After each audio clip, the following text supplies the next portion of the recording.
Hello everyone! Today I'm going to introduce somebody new to my channel, my girlfriend and partner Kate, who joined me here in Switzerland and moved to Switzerland together with me, although a slight while later than myself. In 2021. And since it's now 2 years that Kate moved to Switzerland, we're going to do a short recap, not so much from my perspective this time, but more from actually her perspective. I'm a techie, she's not a techie. I think a lot of techies, software developers or other types of engineers have this issue that their partner is not a techie and might have reservations about joining them in Switzerland, about whether they can find a job and so on, and how life is. So I think it's always great to look into that as well. What are you going to do if you want to convince your partner as well to join you in Switzerland after maybe you are already convinced to live in this beautiful country? So what was your move to Switzerland like in the beginning? Well, my move to Switzerland was a bit unusual because it was April 2021 and it was still pandemic times. So I had to take my little cabrio full of stuff and drive from Lisbon to here with all the COVID tests that were expiring in 72 hours, work permits, borders to cross, and so on. So that was kind of rocambolesque. Fortunately, when I thought that things were going to get bad at the Swiss border with my car full of stuff, I was stopped. I thought, okay, now they are going to find me or something, send me back. But thank God that didn't happen. They just told me, please remember to buy your motorway vignette. All right, so that's the fee you basically have to pay once per year if you want to drive a car in Switzerland.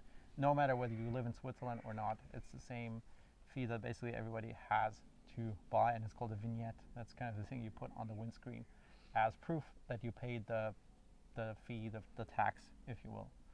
If you arrive at the border and you just have euros, for example, you can also pay in euros, but not inside of Switzerland.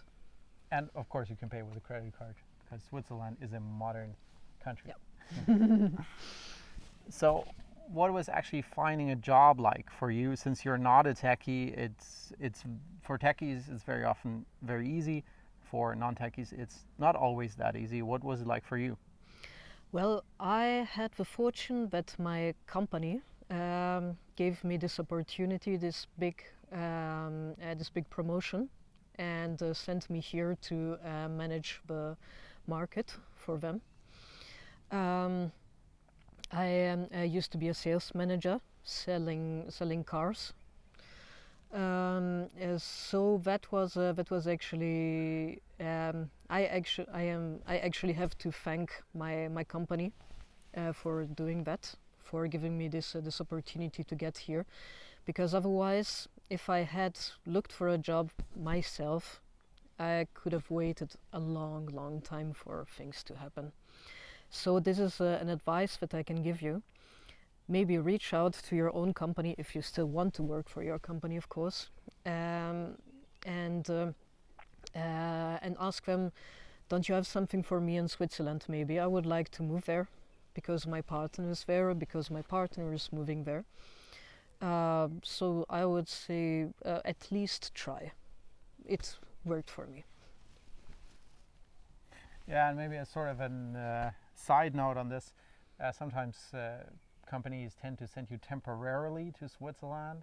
I wouldn't recommend to do that. Always ask for a permanent transfer, because temporary transfers, they're very often unnecessarily bureaucratic and complex and have some other tax disadvantages every now and then. So don't do a temporary transfer, do a permanent transfer to Switzerland.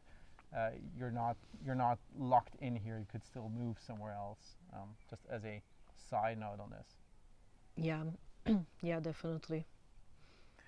Which is sort of a segue to another topic. What was your experience with taxes and social security in Switzerland so far? Well, my experience was actually very good. It was much, much better than I expected. And that is mainly because